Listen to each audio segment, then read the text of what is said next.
So, Pathological, Demand-Avoidance in brackets PDA, and the Pediatric Symptom Checklist-17, and in brackets PSC-17, by Richard Woods at London South Bank University, PhD student, and I am on a gap year. So, um, yeah, I do have a few conflicts of interest. So, I am developing some PDA tools such as the PDA belief scale. I do earn some income from delivering training sessions on PDA, and I reluctantly advocate that PDA should be viewed as a standalone construct or category. So, moving on about my own background, so I am diagnosed as autistic in 2012. I do meet Elizabeth Newton's PDA behavioural profile, but I'm not emotionally attached to it. I try to not base my identities on the diagnostic categories as much as possible. And I do favour a transdiagnostic approach to how we map and support the areas, difficulties, and strength that are associated with kind of psychiatric disorders. So, yeah, I am part of the critical autism slash disabilities group at London South Bank University, and but I am currently in a gap year for my PhD. So, a bit more about my background. So, I am the project lead for the special issue on PDA in Frontiers in Education. I do peer review PDA manuscripts, and I try to equally respect divergent views and evidence on PDA to critically synthesize an appropriate outlook on it. This is my interpretation of PDA literature, some others may disagree. So yeah, please just like and subscribe. Like the video and subscribe to the channel and enable notifications and that kind of stuff. So yeah, I'm just kind of suggesting a different alternative route forward for the channel. So currently I'm doing this as in my kind of spare time, as a kind of side project to make work more accessible to others.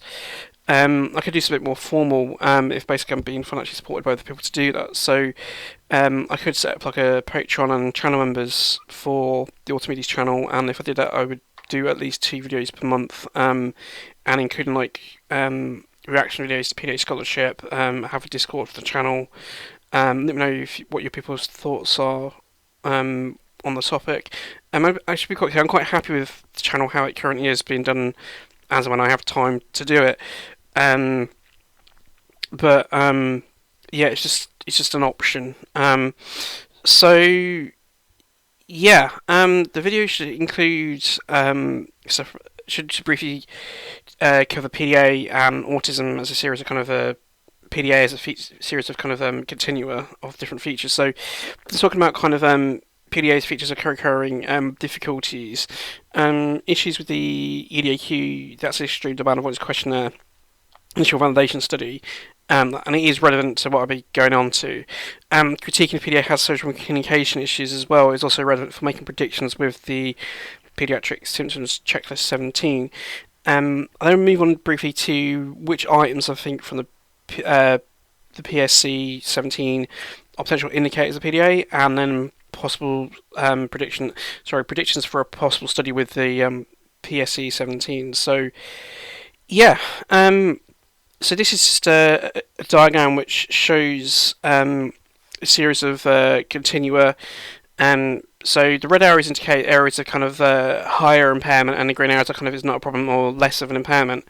So these are features that tend to be described with PDA. So it's like anxiety, avoidance of order demands, like bullying, harassment, lying, stalking, like fantasy and role play, impulsivity, obsessive behaviour, which can be focused on other people, a need for control or a drive for autonomy, like rapid mood changes, reinforcement-based approaches like applied behaviour analysis or positive behaviour support, and then kind of like socially strategic to manipulative kind of avoidance behaviours and kind of fear of mind. So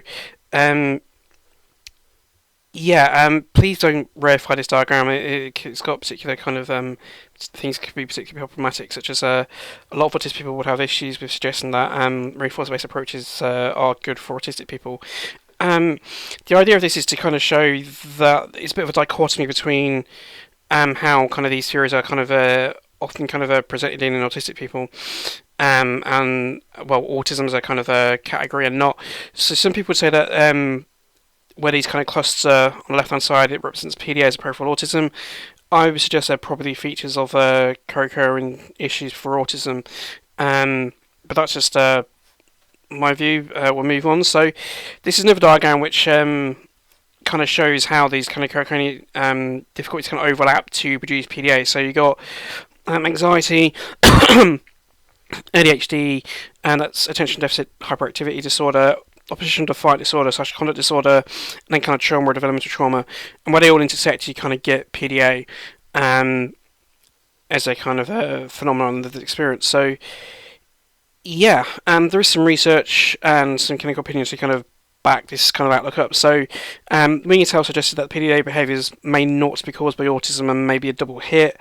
So, like PDA is not caused by autism, but it's said by hyperactivity and conduct problems, and then with anxiety in a couple of recent studies.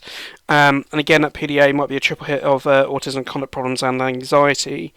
In one of those own ions early studies. So, more recently, kind of White-et-al. Suggested that autistic traits and anxiety were unique and equally important predictors of demand-avoidance. And again, down here, a recent paper by Johnson Saunderson said that support the notion that anxiety and intolerance of uncertainty continue to play a role in the maintenance of PDA behaviours in adulthood. The reason I'm saying this is that there's seems to be something else other than autism going on to explain what's happening with PDA. I would point out that if you got A plus B plus C does not equal A, what that means is that if PDA is autism plus anxiety and other difficulties, it naturally can't be a form of autism because it cannot be more than autism itself. PDA cannot be something it is more than. It's just basic logic. So, briefly talk about the initial validation studies. So this will be an IANS-et-al. 2014A for the Extreme Demand-Avoidance questionnaire. So the EDA-Q is a 26-item observer-rated screen tool that's used to screen for, to indicate someone possibly has PDA in children ages from like 5 to 17. It's not been tested for people with severe intellectual disability. But if you actually dig into the methodology of the study, it has a number of problems which indicate that some of the PDA cases within the actual study are probably not autistic. We can't say what the exact number or which individual cases because we just don't have the information to do that. We just can say that there's a group of them that are probably non-autistic. So the initial validation had like 50 children persons that were attributed with PDA. It's based on caregiver reporting diagnosis. There was no autism screening tool used, and they only used kind of potential indicators of autism.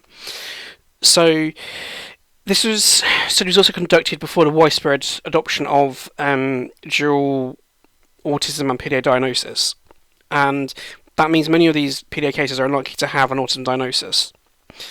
And we kind of get this because there's a relatively large caregiver sample of their basic children's experiences of access and autism diagnosis around when data was collected similar time to when IANS-et-al. 2014A was kind of done. So Crane-et-al. 2016 found that only 5 out of 1,047 cases children who were diagnosed with autism also had a PDA diagnosis. It's also quite important because this study also excluded cases from their data set which had a primary PDA diagnosis instead of autism. The reason they did that is because they just could not be sure that these children were autistic.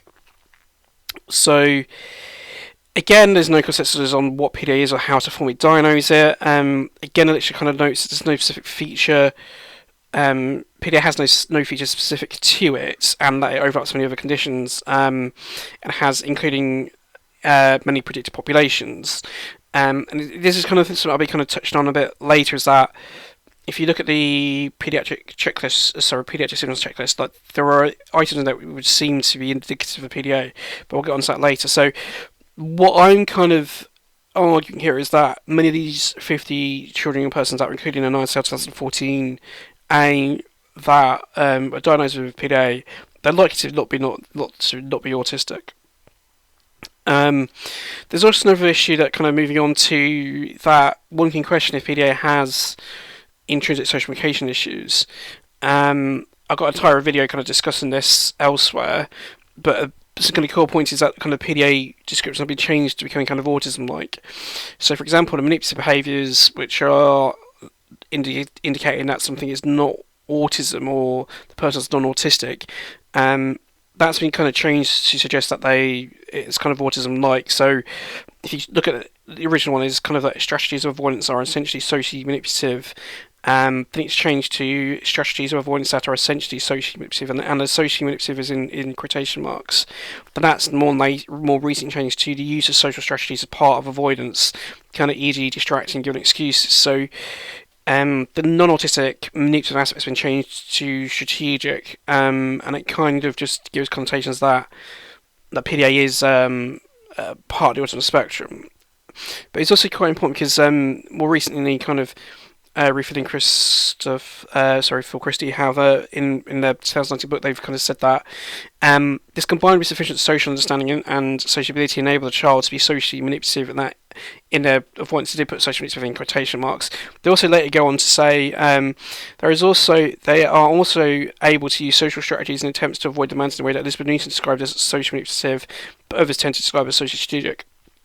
So this does seem to be at least some relatively intact theory of mind and or empathy in PDA, at least by these descriptions by two experts on the topic. And they were saying that the kind of social manipulative behaviours are equivalent to socially strategic behaviours. I would point out, if you call something strategic, that still denote that it's done with intent. It's done, as in it still denotes it's done deliberately. Because if something's strategic, it denotes it's done as part of a plan. It's also quite interesting because there's a doctoral thesis by I think it's Ellie Bishop in 2018, which investigated theory of mind issues in autistic children and autistic children diagnosed with PD, I think it is, off the top of my head. They also had a control group. And they used this extreme demand-avoidance questionnaire, and they found that kind of autism was predicted by theory of mind issues, but they found that PDA was not. Which is... So what I'm saying is that social manipulative equals socially strategic. So it's also quite important because when you look at the EDA-Q, it's based on Newson's descriptions, and Newson described PDA's social avoidance behaviours as being manipulative. So one can question if one is investigating PDA using the extreme demand avoidance questionnaire, if it is actually kind of investigating social communication issues. I'd also point out that if you actually look at the actual study and you dig into it more, you'll find out that for the candidate items that were removed, 2 of those 4 are indicating social communication problems. I think they're removed because they were not helpful in identifying PDA, which is interesting. So this slide is talking about how some new items from the EDA-Q seem to overlap the Pediatric Symptoms Checklist-17 items. So this is taken from an ISO 2014A, page 763. So you have invents fantasy worlds or games and acts them out, then knows what to do or say to upset specific people, aims to target a particular person, seems as if he or she is distracted from within. And these are features that are assessed for a PDA as part of the 11 revised Disco PDA items. So yeah, these are kind of important because again they seem to overlap the Pediatric Symptom Checklist-17 items. So, well, at least some of them. So you have strongly resist attempts to make him join in, learn new things or to change behaviour. 2, fantasizing, lying, cheating, stealing. 2, frequently tease but refuse to take turns to make trouble. 2, harass other people, so in brackets, e.g. writing threatening letters, making verbal threats, stalking, and true accusations of sexual abuse, kind of carry on. So these are actually taken from the open access supplementary file from an ISO 2016. And it's from pages 2 to 3 because they literally give you the 11 revised Disco PDA items there. So I'll put a link in the description to the file so it's easy for people to kind of find it. So moving on to the Pediatric Symptom Checklist-17. So it's primarily used by caregivers in primary care settings to assess for kind of behavioural health functioning in kind of ages 4 to 18. So you have kind of anchors of never, sometimes, or often. They kind of scored from 0, 1, and 2. it's not a diagnostic tool. It's more to indicate if people have uh, if they have potential areas of significant clinical impairment or to indicate if a person should be referred for specialist evaluation. So this is the Pediatric Symptoms Checklist-17 is an abbreviation of the 35 item Pediatric Symptom Checklist. So yeah, so the PSC-17 has 3 subscales, so one in intention, second in internalising, and the third in externalising. So the cut-off is if it's 15 or greater, and the subscales have specific cut-offs as well. So so for internalising it's 5 or greater, externalising it's 7 or greater, and for the intention it's 7 or greater. So yeah, I've got a table that's spread across 3 sides. So I've got the kind of item from the PSC-17. I've got if I think it indicates PDA or not, and I comment on it. So I've got kind of for the indicates PDA, I've got using kind of no, maybe, or yes. So you've got kind of vigility, unable to sit still, so I'd say it doesn't indicate PDA due to indicative ADHD. They didn't use too much, I said maybe, because it might indicate if someone is experiencing a lot of comfortable role-playing pretend features. So if someone is living out active fantasy role-play, fantasy worlds and stuff, that could come across as a daydream too much. So you had trouble concentrating, I said maybe, but that's probably because someone is being quite highly demand avoidant. They're not likely to be staying on task much. They'll be doing other kind of they'll be expressing avoidance behaviours instead. Active they're driven by, I noticed that tends to be associated with ADHD, so I said no. Does not listen to rules. So yeah, that's basically in PDA also like obsessively avoids like ordinary requests or lack of cooperation, for example. Got easily distracted or distracted easy. I said that's indicated of ADHD, so not indicative of PDA. So you got feel sad, such unhappy. I said no. I said it may reflect some PDA's lived experience, but I don't think it is a PDA feature. And that's the same for the kind of next 3 items. So that's like feels hopeless, is down on him or herself, or seems to be having less fun. I said they're not indicative of PDA, but I said they may reflect PDA lived experience. I said worries are not maybe indicative of PDA, but it's mainly because it might indicate if someone's anxious. And I kind of touched on the main reason for that is because all these studies indicating that PDA features are predicted by anxiety. There should be some one of the internalised options of PSC-17 should be indicative of PDA, and that seems to be the best item to do that. So you got kind of refused to chair. I said yeah, that's in PDA tools because it's like lack of cooperation, just refusing to kind of so like obsessive avoiding order demands, for example. Kind of does not understand other people's feelings. I said maybe, and that depends if one assumes that PDA has to remind and or empathy difficulties. So if you think that PDA has social communication issues, then you would kind of predict yes that item is suggestive of PDA. So the final one here is the final item is fights with the children. I said maybe, because it might indicate someone has a need for control or a strong sense of right or wrong, but it seems unlikely to me that it is a common indicator for PDA. I mean, most of the PDA tools do not seem to have fighting with children. A lot of the PDA tools have examples of kind of violent, like physical and verbal violent conduct, but not fighting specifically. So, and the final 3 items are blames others for his or her troubles. I said yes, because there's examples of that in PDA tools. Teases others, I said maybe indicative of PDA, because if one assumes by teasing them mean bullying, then that would be yes, because the PDA tools have examples of assessment for bullying. And the final one is take things that do not belong to him or her. That is in PDA tools because stealing is one of the things that is assessable in at least one PDA tool. So, yeah. I'd say these items are taken from Mine Art Sale 2024, page 6. But the Pediatric Symptom Checklist-17 is publicly available and open. Well, publicly available if people Google it. So, Yeah, just my comments on the table. So these are my current thoughts on the topic. It could be subject to change. If anyone is on Twitter, they would probably know that my thoughts have changed and evolved on it over the last kind of couple of days. Um, I think research would indicate that more of the Pediatric Symptoms Checklist-17 items, more of the internalising items, are likely to be indicative of PDA. But that's mainly because, like, some research is indicating that PDA is predicted by anxiety. I think there's one study indicating that PDA might be predicted by depression as well.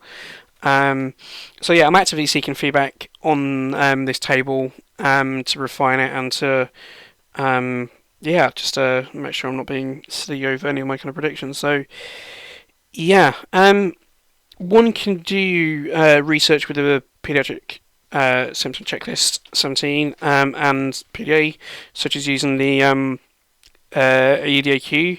Both are observer rated tools. Both can be used in pretty much any setting, but we're just saying a possible study idea might be in a pediatric primary care practice or in a children's inpatient mental health unit, for example. People can use the EDA-Q and the Pediatric Symptoms Checklist-17, and one can potentially follow up with people meeting a threshold on the or scoring high on the EDA-Q with the 11 revised PDA disco items. And if one does such a study in a kind of general population on non-autism specific population, I think you're more likely to get interesting results. One can test for predictive relationships between the PSC-17 and the two PDA tool subscales used. I should point out there is some issues with the revised PDA disc items because not all of the actual specific items seem to assess for features that they seem to assess for traits that they're attributable for in the analysis of 2016. So, for example, I think I looked at the using objects something to communicate through is not indicative of a need for control, for example. That's just going off the top of my head. But this is but such issues are kind of noted in the Cadell 2021 systematic review, but we'll kind of carry back on topic. So we can test to see if the PSC-17 can be adapted to kind of screen for PDA, so like a PSC-17 in brackets PDA.